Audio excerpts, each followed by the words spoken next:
चीजों को उलझते जा रहे हैं। आप समझो, नशा कोई एक दिन में लगने वाली लत नहीं होती है। आप इसे शुरुआत करते हो चिंगम से, आप इसे नॉर्मली छोटे से कैसे स्टार्ट कर देते हो, छोटे से चिंगम से, फिर उसके बाद छोटा सा जाते हो, कभी पार्टी फंक्शन में ले लिए कि किसी का शादी ब्याह है, कोई त्योहार है, किसी का रिजल्ट हो गया, मैं जीत गया, ये धीरे धीरे पहली दहलीज है आपके बर्बादी पे, किसी को बर्बाद करने का। आपका दोस्त कहेगा कि दोस्ती के लिए ये नशा कर लो, दोस्ती के लिए तो छोड़ देना, और उस दोस्त को एक कप नाली का पानी उठा के दीजिएगा, दोस्ती के लिए पी ले। याद रखिएगा, ऐसे दोस्त लोहे के में लगे उस जंग के समान होते हैं, जो तब तक उस लोहे से चिपके रहते हैं जब तक उस लोहे का अस्तित्व न मिटा दे। ऐसे दोस्तों की जरूरत नहीं है।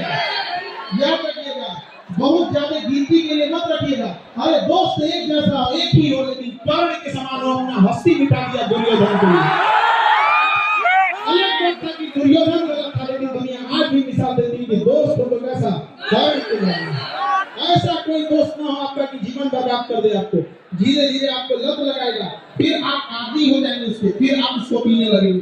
जब आप शराब गुटखा या किसी चीज में जब आपको आदत हो जाएगा, फिर धीरे धीरे आप उसके डिपेंडेंट हो जाएंगे। अब आपको नहीं मिलेगा तो परेशान हो जाएंगे। ये तो स्टेप समझो, स्टेप। तो डिपेंडेंट जब हो जाएंगे तो फिर अब आप उसके शिकार हो गए। डिपेंडेंट होने के बाद अब आप उसको, वो नशा आपको करेगा नहीं, फिर अब आप अगली स्टेप में जाओगे कि इंजेक्शन मारने के लिए, तो ये दुनिया भर का ये सब चीजों के लिए ड्रग्स वगैरह। जब आप चले गए तो ऐसा मत सोचिएगा कि केवल आप बर्बाद हुए, किसी माँ के आंखों का सपना टूट देगा आपकी इस नशे के चक्कर में, किसी के बाप का कॉलर सर से नीचे झुक जाएगा, किसी की पत्नी और उसके बाल बच्चों का पूरा भविष्य अंधकार में हो जाएगा। तो लात मारो ऐसे दोस्तों को जो आपको बिगाड़ देता है। इतनी तो हिम्मत होनी चाहिए। जितना भी बड़ी गाड़ी देखोगे ना, फेरारी ले लो, रोल्स रॉयस ले लो, ये बड़ी बड़ी जो गाड़ियां होती हैं करोड़ों की, इसमें सीट नहीं होता है। जानते हो क्यों? उसको पता है कि जिसको खरीदने की औकात होगी उसके ज्यादा दोस्त नहीं होंगे। है कि नहीं यार? बदलिए इस समाज को। आप लोग युवा हैं, अगर नहीं बदल सकते हैं तो धिक्कार हो जाएगा ऐसे युवाओं के ऊपर। अपने आप को बदलिए, इस गरीबी से निकलिए। आपको यही एक एज है, ये आपके जीवन का सबसे बहुमूल्य एज है।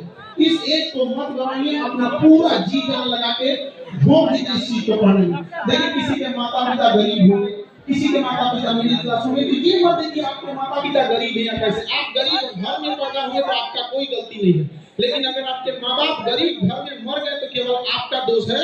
इसलिए जी जान लगा दीजिए। और क्यों नहीं कर सकते आप लोग? सबके जीवन में संघर्ष आता है। याद रखिएगा, जिस पत्थर पे छीनी हथौड़ी का चोट नहीं पड़ता है, वो पत्थर कभी भगवान की मूरत नहीं होती है। पैर से लोग चले जाते हैं। तो जीवन में यदि आपको तकलीफ हो रहा है तो याद रखिएगा, ऊपर वाला आपको पत्थर जैसे शरीर को काट कर मूरत बनाना चाह रहा है। भागिए नहीं इस चीज से, कुछ देर बर्दाश्त करिए, फिर लोग आपको पूजने आएंगे यहाँ पर और बुलंदी के शिखर पे चले जाइएगा। लेकिन कभी अपने अंदर अहंकार मत लाइएगा। अहंकार तो रावण का नहीं बचा तो हम लोग कौन टेची में मसाला नहीं,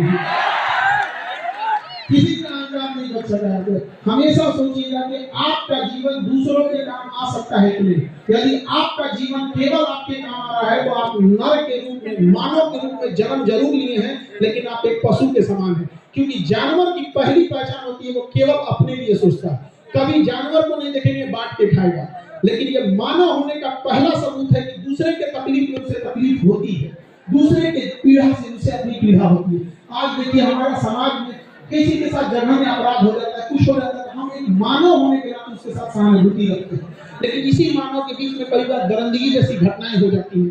तो ये सब चीजों को हम और आप युवा ही इस चीजों को बदल सकते हैं। और युवा ही कहीं भी जाएगा तो चेंजिंग ला सकता है, बशर्ते वो गलत डायरेक्शन में ना चला जाए। आज का युवा जो हो गया है, 1.5 GB डाटा 4 बजे तक खत्म हो गया है। क्या मतलब बन रहा है? याद रखिएगा, सुनिए बाबू ध्यान से। एक अनलिमिटेड डाटा है, तो ये अनलिमिटेड डाटा अनलिमिटेड बर्बाद करेगा आपको। समझा गया?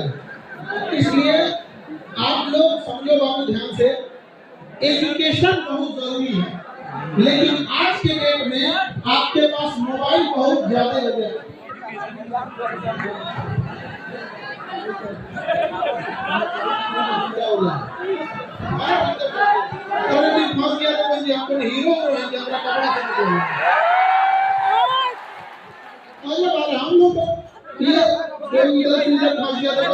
हम लोग को सेलिब्रिटी जो शिक्षक है, शिक्षक का सबसे बड़ा ताकत। चलिए सर, चलिए बात बोलने दीजिए सर को बोलने तो तू क्या बोल रहा है इसमें? तो भाई काहे को बोलता रहो? थोड़ा बहुत भीड़ ज्यादा है तो थोड़ा आप लोग को दिक्कत हो रहा है। चलिए सर, ठीक है सर। हाँ होते आप लोग चलिए सर,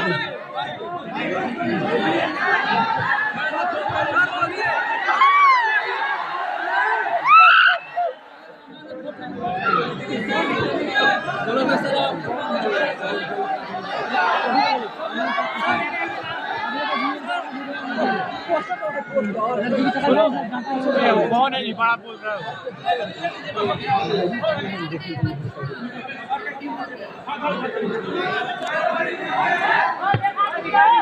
देखिए बाबू अब दे देंगे सर के टीम है, ठीक है, हम आपका रख लेते हैं।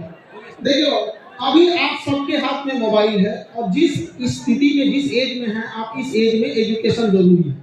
आप बाबू चाह के भी इस मोबाइल के जंजाल से नहीं निकल सकते, ये हम आपको गारंटी दे रहे हैं, क्योंकि करोड़ों की सैलरी पाने वाले इंजीनियर और साइकोलॉजिस्ट आपके ईमेल को ट्रेस कर रहे हैं कि आपने किस टाइप के वीडियो को पूरा देखा है।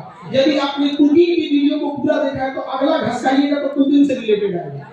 वो एक महीना टाइम खर्च करके आपके उस ईमेल से 10 से 20 आपके इंटरेस्टिंग टॉपिक को ढूंढा है, आप घसकाते जाइएगा वही आएगा। इसलिए आप उससे निकल नहीं सकते हैं। तो बाढ़ के पानी को रोक नहीं सकते हैं, मोड़ सकते हैं। तो इस मोबाइल की दुनिया में आप करिएगा क्या, इंटरटेनमेंट के बजाय, नाच गाना देखने के बजाय, कॉमेडी देखने के बजाय इंटरटेनमेंट ना करके पढ़ाई से रिलेटेड कुछ चीज देखने की कोशिश कीजिएगा। जैसे लेजर सर्जरी कैसे होती है, रडार कैसे काम करता है, एनिमेशन वाली चीजें कैसे काम करती है। इसे हम लोग इंटरटेनमेंट नहीं करते हैं, इसे एजुटेनमेंट करते हैं। एजुकेशन से हम इंटरटेन होगा, इसे एजुटेनमेंट। तो आप सब बच्चों को कहते हैं कि मोबाइल से दूर होने के बजाय लहरों में वही मिलता है जिसे तैरने नहीं आता है। जिसे तैरने आता है तो लहर के रास्ते किनारे हो जाता, नहीं हो जाता है। तो जो मोबाइल अभिशाप बन रहा है, जो डेटा अभिशाप बन रहा है, क्यों ना हम उससे नॉलेज गेन करने में कर ले। हम क्यों जाएं वो फिल्म देखने में, हम क्यों ना ये देख लें कि हमारे पास जो गुजरात साहब के प्रधानमंत्री थे तो क्या नीतियां आए थे, मनमोहन सिंह के समय क्या थी, मोदी जी के समय क्या थी। अगर आपको इसमें इंटरेस्ट नहीं है तो इंटरनेशनल लीडरशिप देखिए, साइंस देखिए, किसी भी चीज को देखिए, बस अपने आप उसको इंटरटेनमेंट में मत जाने दीजिएगा। वरना जब आप इंटरटेनमेंट में जाते हैं दिमाग आपका संकुचित होते जाता है, और संकुचित दिमाग कभी ज्यादा लोड नहीं ले सकता है। इसलिए दिमाग का जो स्ट्रेस है ना, इस चीजों को आप अपने आप को कंट्रोल कीजिए। तो मोबाइल की दुनिया से भी आप लोगों को क्या करने की जरूरत है, बाहर निकलना है। देखिए कोई भी पुरुष या यंग एज जो है वो बर्बाद किसी भी होता है, पहला उसे नशा लग गया था, या तो गुटखा, पान, शराब, जो चीज का नशा है, अगर वो नशा में चला गया तो वो सोने की लंका बेच के खा जाएगा, तो भविष्य खराब कर देगा। किसी लोहे को बर्बाद करना है तो जंग लगा दो, और पुरुष को बर्बाद करना है तो उसे नशे का लत लगा दो। दुनिया की कोई ताकत उसे नहीं बचा सकती। याद रखिएगा, नशा में जाना आसान, जाने से पहले रोकना आसान है। एक बार लत लग गया तो छोड़ना बहुत मुश्किल है, बहुत ज्यादा मुश्किल है। और हर डूबता हुआ इंसान सोचता है कि को पकड़ ले, तो हर नशा वाला सोचेगा ना कि एगो और नशेड़ी बना दे को, कि कम से कम मेरा घटेगा तो एकरे बहाने हम चलेंगे यहाँ पे। तो ऐसे लोग, और आपको ये लगता है कि नशा आपका पड़ोसी, आपका दोस्त दिला रहा है, गलत फहमी है। हमारे बगल का देश है चाइना और इधर है पाकिस्तान। सबसे ज्यादा अफीम जो होता है पाकिस्तान, अफगानिस्तान और ईरान साइड में होता है, और इधर में देखेंगे तो म्यांमार, लाओस, कंबोडिया, ये सब में अफीम होता है। तो एक उधर से अफीम की सप्लाई हो रही है, एक इधर से हो रही है। और हमारा पड़ोसी या कोई भी देश क्या चाहेगा, यंग जनरेशन नशे में क्या हो जाए। आप लोग को ये लग रहा है कि आपको नशा पड़ोसी दे रहा है तो गलत फहमी में है आप लोग को। ये इंटरनेशनल शिकार हो रहे हैं आप लोग, इससे बच के रहिएगा। आजकल तो वो फैशन हो गया है, मच्छरदानी का पत्थर देखे आप लोग, पातर होता है, मसला काट के बनाया जाता है मच्छरदानी का, मच्छरदानी का फट्टा इसमें छाती हो गया है घास से। अच्छा वहाँ पे सिगरेट पी के धुआं उड़ा रहा है, एक बार हो जाएगा।